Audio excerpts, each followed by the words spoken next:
like Z. Velarde.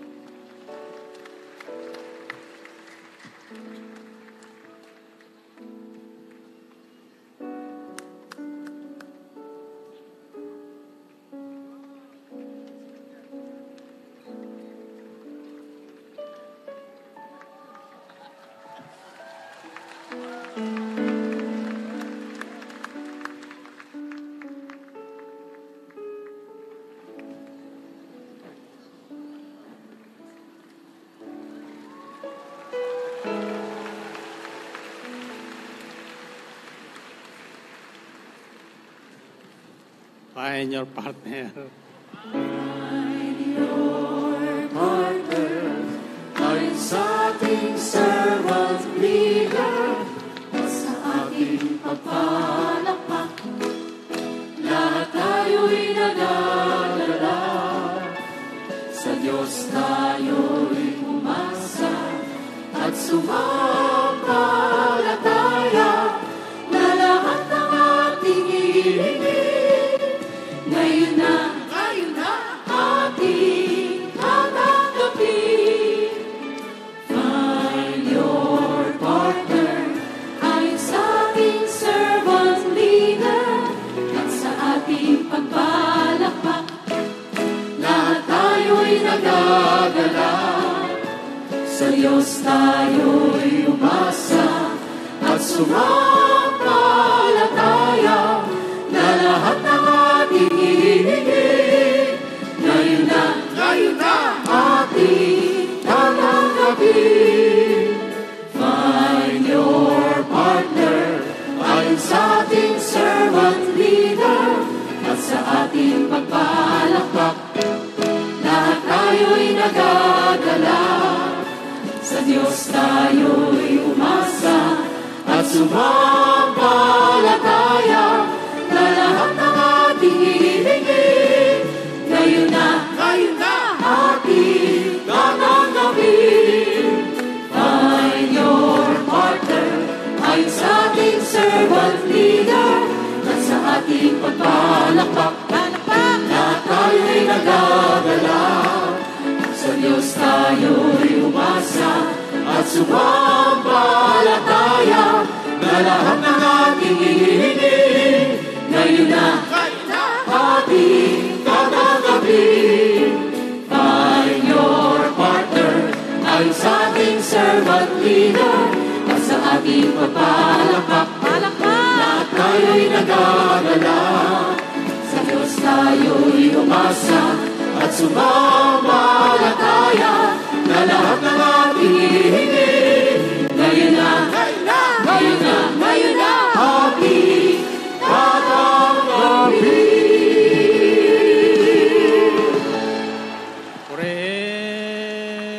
Purihin ang Panginoon. Okay, back to your partner. Unang tatanong mo, do you want to be successful and prosperous? 1 plus 1. Sinong gusto maging successful and prosperous? Ano ngayon ang isasagot nyo? Ito ang sasagot nyo. Siyempre naman. 1 plus 1.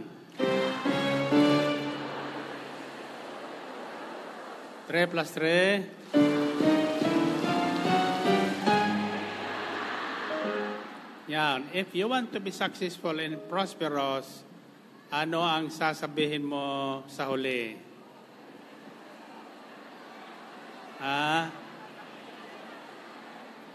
Ito ang sasabihin nyo. Makinig ka at gawin mo ang inyong maririnig. Ulitin mo nga. 1 plus 1. 3 plus 3.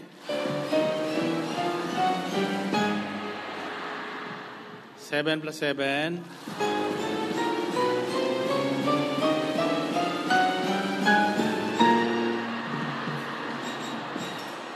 Purihin ang Panginoon. Okay, taas ang ating mga prayer request. At your agua abilina bottled water, passports, etc., etc. Walang etitira. At sabihin niyo, Panginoon, ibig ko pong maging matagumpay, maginhawa ang aking buhay sa lahat ng panahon ayon sa inyong kalooban. Kaya naman, mangusap po kayo at ako ay makikinig ngayon. Amen? Amen. Okay. Baba ang iyong hawak kamay at balik sa itaas ang inyong mga kamay. Una sa lahat, purihin natin ng matagumpay ang ating Panginoon. Okay? Sa bilong kong tatlo,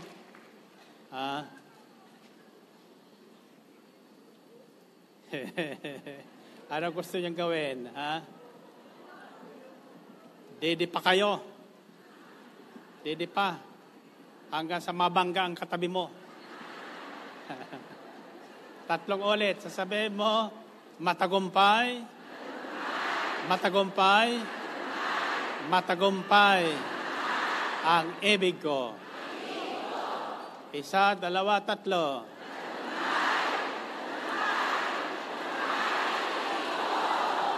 Purihin natin ang Panginoon. Okay, you may be seated.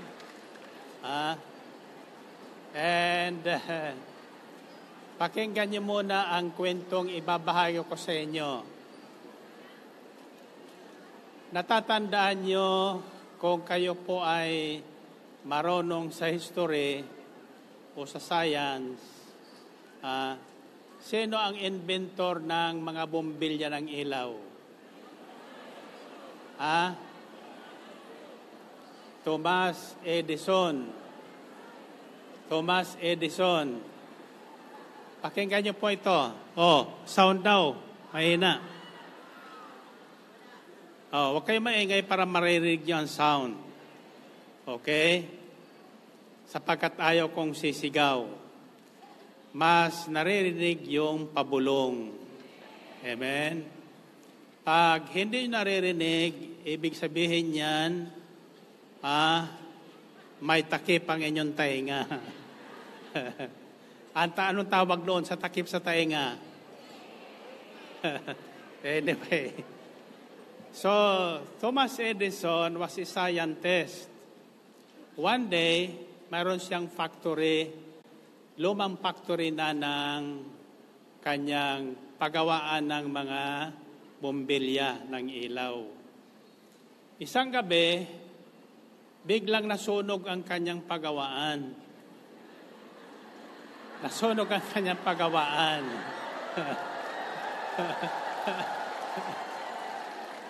Okay. Nang nagliliyab na po ang pagawaan, ang sabi niya sa anak niya, gisingin mo ang nanay mo. Gusto kong mapanood niya ang pangitaing ito. This is once in a lifetime. So ginising ng anak yung nanay at sabi niya, inay, pinagigising ka ni tatay, manood daw tayo ng sunog. Manood tayo ng sunog.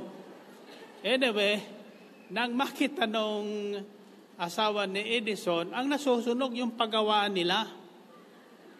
Ang sabi ng asawa, bakit ka nanonood? At bakit ka masaya? Ay paggawaan natin ang susunog na yan. Ang sabi ni Edison, basta manood ka lang, huwag kang mabahala. May mabuting gagawin ang Diyos sa atin. Amen? Because Thomas Edison is a very prayerful man, hindi siya nabahala. Hindi siya natakot, hindi siya nangamba, hindi siya nalungkot. His mind is positive. Ang nasa isip niya, salamat naman at nasunog yan.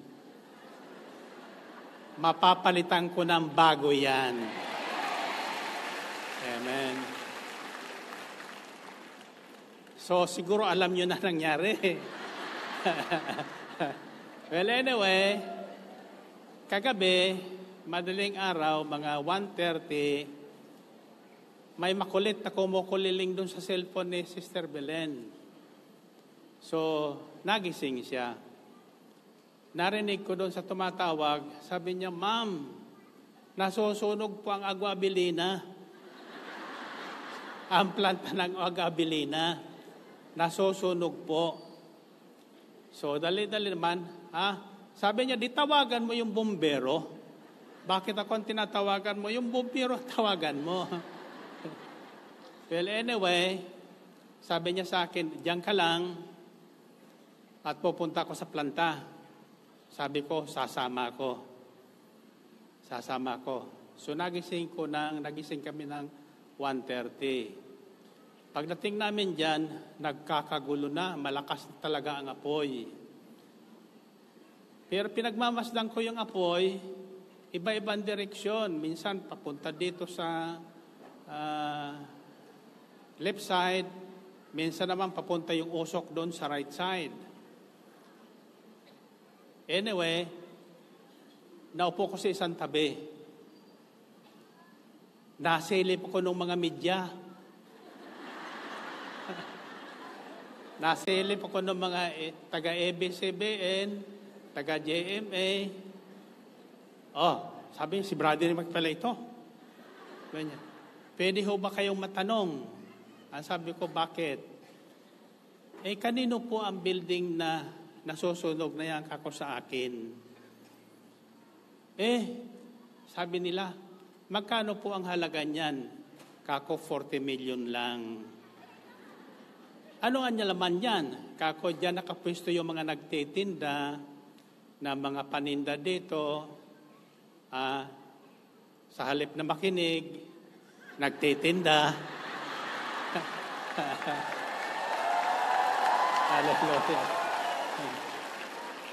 Kasi ang billing ko dyan, pagdating ng healing message, sarado na ang tindahan.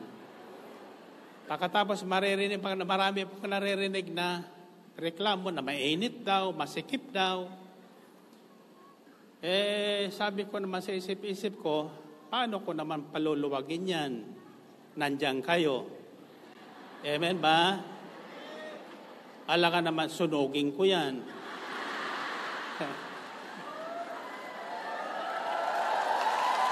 Well, anyway, ang sabi sa akin ng nagtatanong, bakit po kayo masaya?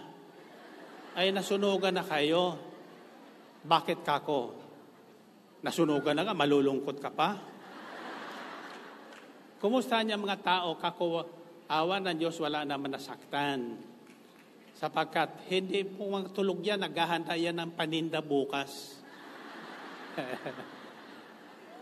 Well, anyway, so, siyempre, consent Sister Belen doon sa kanyang planta. Anyway, matapang yan, babaang yan. Sumuko doon talaga, kasama ng mga bumbero. Sila nagtuturo doon sa mga bumbero kung saan papasok. Yung mga bumbero naman, hindi pa pumapasok. Anyway, malakas naman yung pambumba nila. Pero, malakas na yung usok. Ako nasusupukit na, kaya lumayo na ako. Kaya nakita ko ng mga media. Doon na kami nag-media-media. So anyway, ang sabi ng taga-media, bakit niya yan lugar na yan? Tila hindi pinapasok ng apoy. Kako, yan po ang planta ni Sister Belen ng Agua Abilina. Pwede ba niyang ma-interview siya? Actually, pinasundo ko na. Sabi ko doon sa mga kasamahan ko, hatakin nyo na si Sister Bilin doon sapagkat makapal na ang usok. Ayaw niyang umalis doon. Ang ginawa ko, sabi ko sa media, siya ang interviewin mo.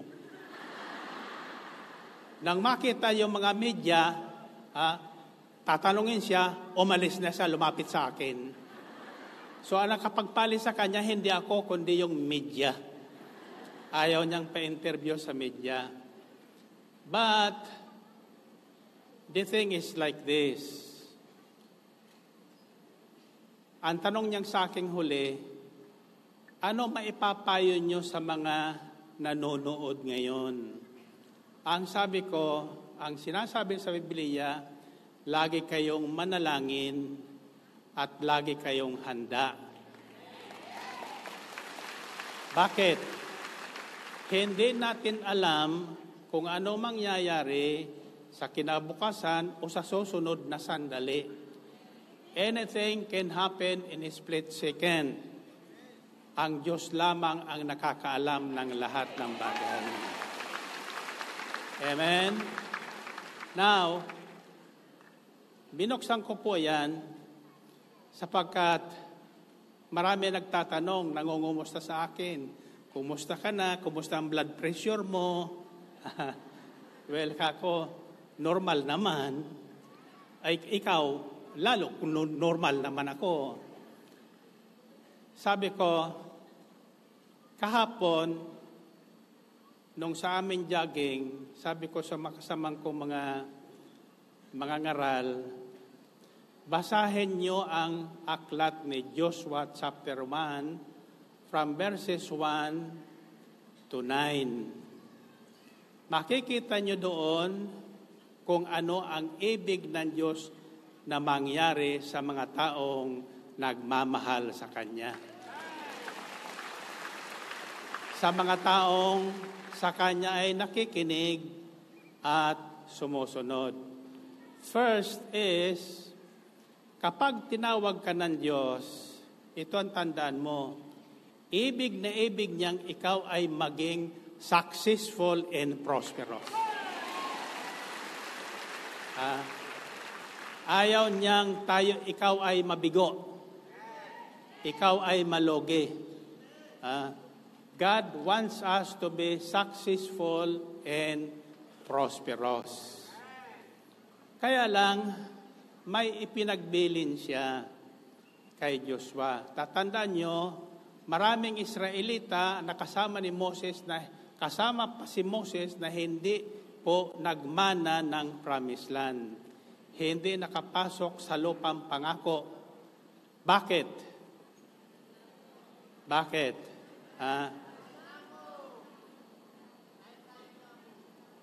Dahil sa reklamo daw. Well, kasama yung reklamo. Bakit sila nagreklamo? Nagmamadali. Nagmamadali. Maraming taong nagmamadaling yumaman, lalong naghihirap. Maraming taong nagmamadaling mag-asawa, lalong hindi nagkakaasawa. So, pagmamadali, ang instruction ng Diyos, huwag kang magmadali. Huwag kang matatakot. Huwag kang mangangamba. Huwag kang panghihinaan ng loob. Magpakatatag ka. At tibayan mo ang iyong loob. Sapagkat akong si Yahweh na tumawag sa iyo, sasamahan kita saan ka man pumunta. Amen? Now, ang tanong ko ay, why was Joshua chosen among the Israelites to lead the remaining Israelites to enter the promised land? Bakit si Joshua ang napili ng Panginoon? Alam niyo kung bakit? Gusto niyo malaman? Sa Martes. ibabahagi ko sa inyo ang katangian na hinahanap ng tao, ng Diyos sa tao. Tatandaan nyo, una sa lahat, aski sa bagong tipan, sinabi ng Panginoong Kristo, ako'y naparito upang magbigay buhay. Isang buhay na ganap at kasiya-siya. Amen? Ibig sabihin, to be successful and prosperous, this is the other term for a better life. To become a better person. Related ito doon. God does not want us to remain poor, to remain bitter, but He wants us to live a better life. At ang susi doon ay nasa, sino makakahula?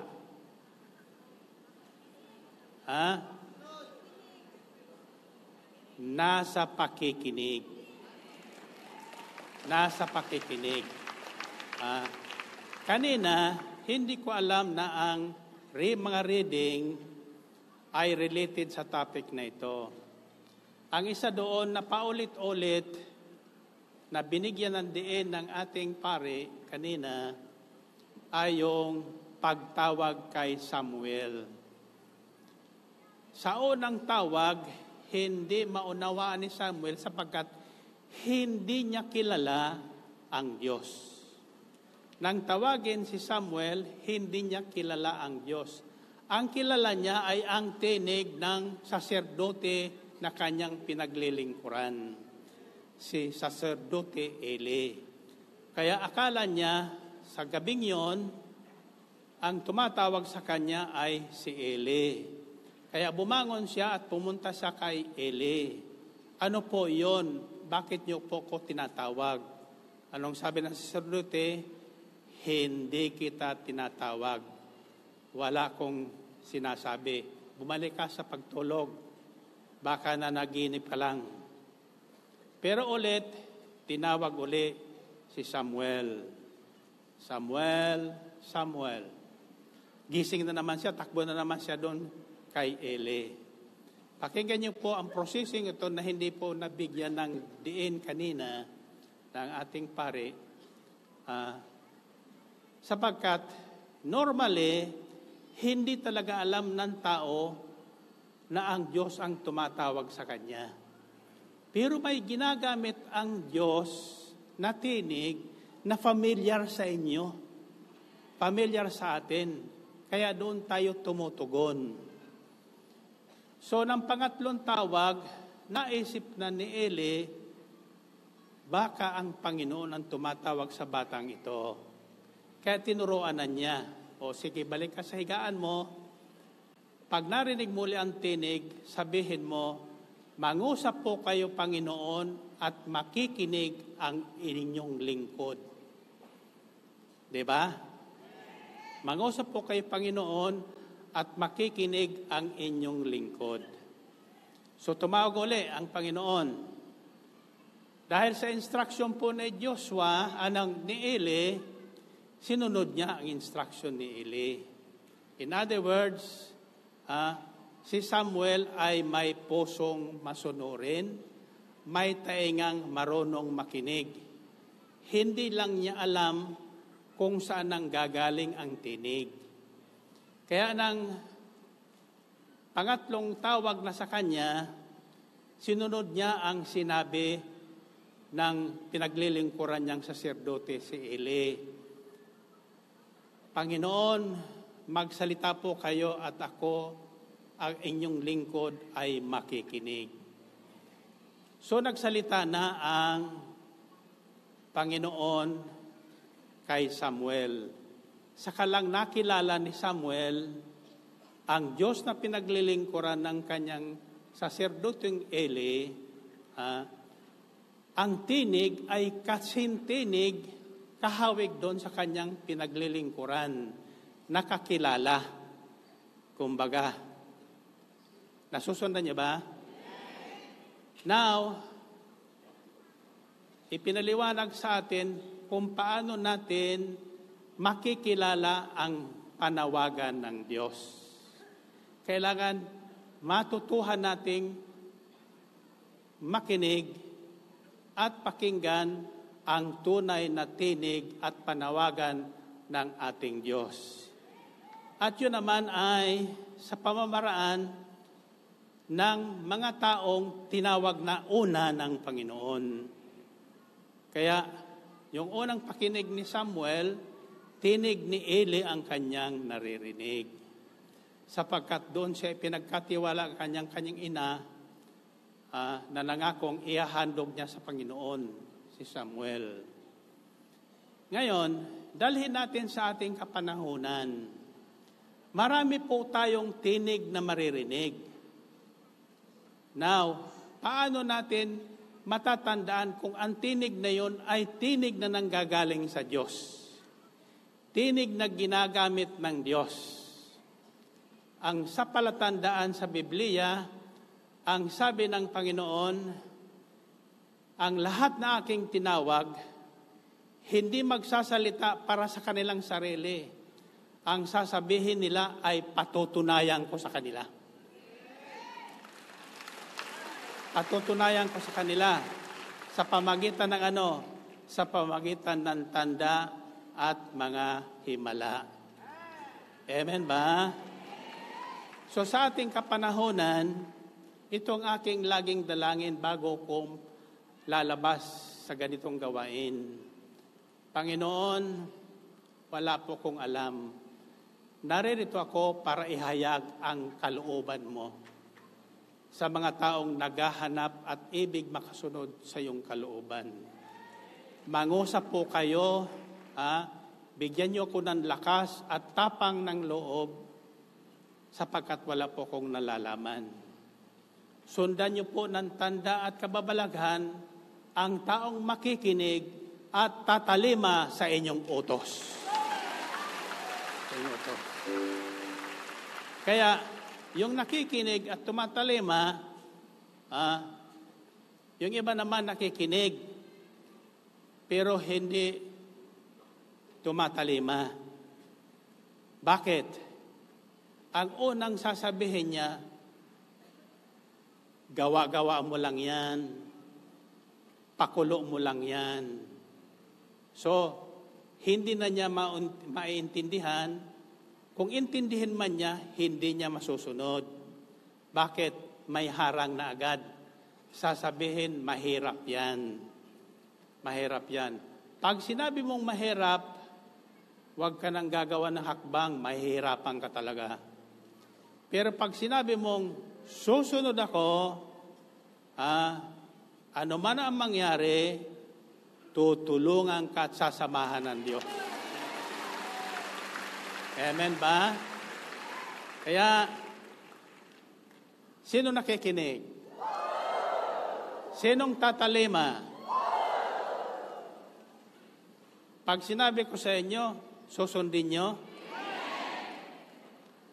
Naniniwala ba kayong sasamahan kayo ng Diyos? Kahit wala kayong panahon, bibigyan kayo ng panahon? Kahit wala kayong pera, bibigyan kayo ng pera? Kahit wala kayong kasama, bibigyan kayo ng kasama? Titingnan natin sa Martes. Titingnan natin sa araw ng Martes. So anyway, 3 bagay lang ang ibabahagi ko sa inyo ngayong gabi. One is, nothing happens by accident. Walang nangyayaring tinatawag nating aksidente. Everything happens according to God's plan. Lahat ay nagaganap ayon sa plano ng Diyos. Amen? Kung kailan yon, hindi natin alam. Sa ating bansa, pagkatapos ng baha, magtatag-araw. Sa dating ng tag-araw, may sunog. Kaliwa kanan, may sunog. Nasusumpungan nyo, natatandaan nyo ba yon? Pagkatapos ng baha, sunog naman. Ngayon, kalooban ba ng Diyos yan? Hindi kalooban ng Diyos yan. Pero alam ng Diyos na mangyayari yan. Kaya sa mga taong tinatawag niya at tumutugon sa Kanya, nagbibigay na siya ng babala. Nagbibigay siya ng signs, babala. No? Kaya binibigyan niya, ang tanong sa akin nung mga media, ano pong masasabi niyo sa mga ganyang pangyayari? Ang sabi ko sa kanila, ang sabi ng Biblia, manalangin kayo lagi at magbantay. Keep on praying and keep on watching. Magbantay kayo, sapagkat hindi nyo alam kung ano ang mangyayari. Ngayon, kapag may nangyayari na, ito pang isang aral na iniwan ng Panginoon kay Joshua. Huwag kang matatakot. Huwag kang mangangamba. Huwag kang panghihinaan ng loob. Do not be discouraged. Huwag kang mawawala ng pag-asa. Bakit? May pangako ang Diyos kay Joshua nang siya ay tawagin. Ang sabi niya, as I was with Moses, I will be with you. I will never leave you. I will never forsake you. Hindi kita iiwan, hindi kita pababayaan kailanman, sabi ng Panginoon.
Do not fear or be dismayed,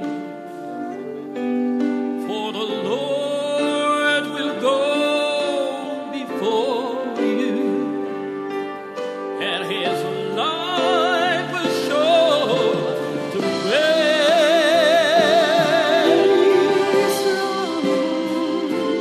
And take courage, do not fear or be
you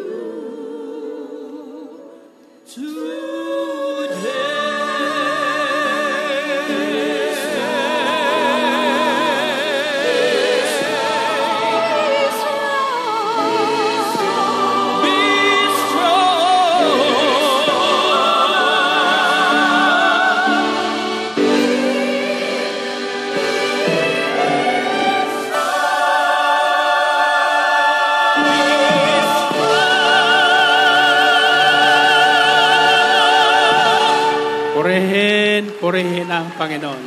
Taas ang kamay nyo.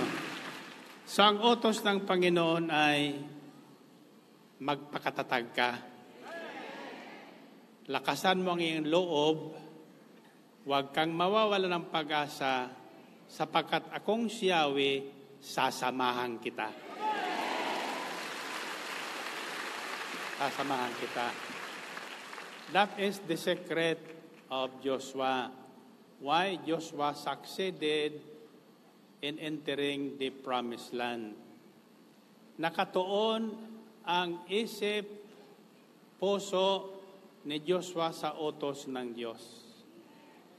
Ang utos ng Diyos ang kanyang pinanghawakan at ang pangako ng Diyos na hindi siya iiwanan sa lahat ng sitwasyon sa buhay. Amen? Asang kamay nyo. And the end of the story, tungkol kay Thomas Edison, after the fire, talagang sunog, tupok yung buong kanyang factory. So ngayon, nang wala ng usok, nagwalis sila. Walis. Naghahanap ng kung ano pang makikita niyang naiwan doon na gamit. May nakita siyang isang retrato, picture. Yung kanyang picture. Papel yun, ha? Pero ni katiting, hindi po nasunog. Ang sabi niya sa kanyang message, you see this picture? Sabi niya, the fire has no power over it because I believe in our God. Nananalig ako sa ating Diyos. Ngayong gabi, kasi maagang pumunta si Sister Belin doon sa kanyang planta. Kasi kagabi hindi pinapapasukan ng mga firemen. Iniimbestigahan pa. Diba, pagdating sa akin, puro siya uling. Uling yung kanyang braso, uling yung kanyang kamay. Kako saan kagaling? Pinasok ko niya yung planta. Sabi ko, anong nangyari? Una kong tinignan yung ating mga picture. Sabi niya, punong-puno yung, kasi doon ako nag-opisina rin, doon rin ako natutulog sa tabi niya. Habang siya nagtatrabaho, ako naman natutulog doon sa opisina. Punong-puno doon ng mga retrato. At least, walang ibang picture doon kundi sa amin dalawa. Kako, kumusta yung mga picture natin? Wala pong isamang nasunog.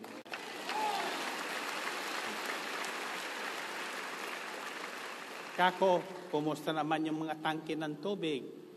Ayosan niya, hindi niya tinablan ng sunog. Pero ang lahat sa paligid, nasunog. Ano ang gagawin mo niya doon? Sabi ko, para wala na silang reklamo na mainit, tataasan natin yung flooring. At gagawin natin ng building 3-4 na palapag. Amen ba? Saan kako nang galing yung apoy? Sabi ng mga bombero, doon po sa store ng kooperatiba. Bakit? Baka ko naiwan ng mga nagtitinda doon sa ating cooperative store, naiwan na nila yung saksakan siguro ng mga ano daw doon. Nag-overload siguro. Whatever it is, wala pang final result. Malalaman ko yan kung sino ang huling umalis doon sa cooperative store at sa ating kooperatibang opisina. May naiwan pa ba? Hindi ko pa alam. Pero ang alam ko ay lalong mapapaganda ang dako na inyong pinapasukan. Sa isang kondisyon, magbayad naman kayo sa pwesto. Sapagkat marami tayong babayaran dyan, yung tubig, yung ilaw, yung taxes, etc. So, always bear in mind, God is with us. Taas ang kamay nyo. Uulitin ko sa inyo ito, hindi ko binalak magtayo ng ganitong gawain. Wala kong nalalaman sa Biblia. Ang alam ko lang, magbenta ng house and lot, mag-real estate, na ibibenta ko yung lupang hindi sa akin. Pag tinuro ko, ang lupang yan, mapupunta sa akin, ibibenta ko sa iba. Pag may namimili, magtatanong sa akin, kanino ang lupang yan? Kako, bakit? Gusto kong bilhin. Kako, akin yan. Anyway, tatanungin ko sila, magkano ang gusto nyong presyo? Tatanungin ko na may-ari, binibenta mo ba yan? Sa magkano? Alam nyo na yun, di ba? So, lahat ng bagay, kung ikaw ay may pananalig sa Diyos, ituturo sa iyo ng Diyos ang lahat ng inyong gagawin. Taas ang kamay nyo. Isang mahalaga sa Panginoon ay ganito, pakikinig. Pag-unawa ng kanyang sinasabi. At ang pangatlo ay pagsasabuhay ng ating naririnig. Amen ba? Now, so I prayed na mula ngayon, lahat na tinawag ng Panginoon sa pamagitan ng gawain ito, lalo na sa himpilang DWXI, saan man kayo naroroon, anumang bali-balita, huwag kayong matatakot. Huwag kayong panghihinaang lang loob. Lakasan nyo ang inyong loob. Bakit? Mayroon tayong kasamang Diyos. Mayroon tayong kasamang Diyos. Amen ba? Okay, find your partner. Find your partner. Okay. Ang sasabihin mo, nakinig ka ba?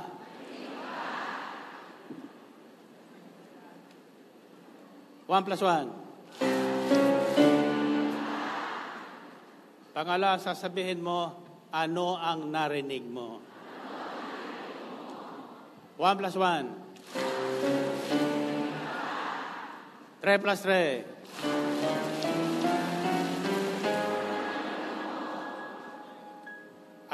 Anong narinig nyo?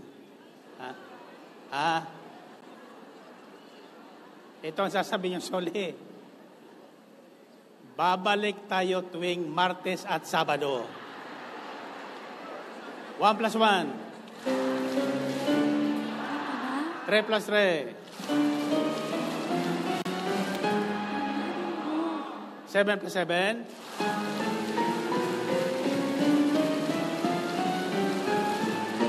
Babalik tayo tuwing Martes. Taas ang kamay. Pagtapon ko sa inyo, ito ang sisigaw nyo, Anong gusto niyo isigaw? Ito ang sisigaw nyo. Tiyak, ako ay magtatagumpay at giginhawa sa buhay. Ulitin nyo nga. Tiyak, ako'y magtatagumpay at giginhawa sa buhay.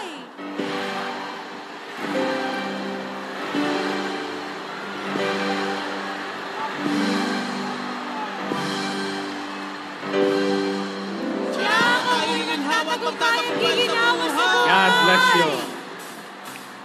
Salamat sa Diyos. Sama-sama kay El Shaddai ay sumamba, at ito'y ating ipapangako, babalik tayo tuwing Martes at Sabado. Nais mong pagpalain, simulan at tapusin ang gawain, at may mahalaga pang sasabihin ang punong likod natin. Sa mga araw ni El Shaddai, iginhawa ang ating buhay, at mabuti ang tunay, uuwi tayong sabay-sabay. Kaya't Halina, sama-sama kay El Shaddai ay sumamba, at ito'y ating ipapangako, babalik tayo Martes. tuwing Martes at Sabado. Nais mo pagpalain, simulan at tapusin ang gawain, at may mahalaga pang sasabihin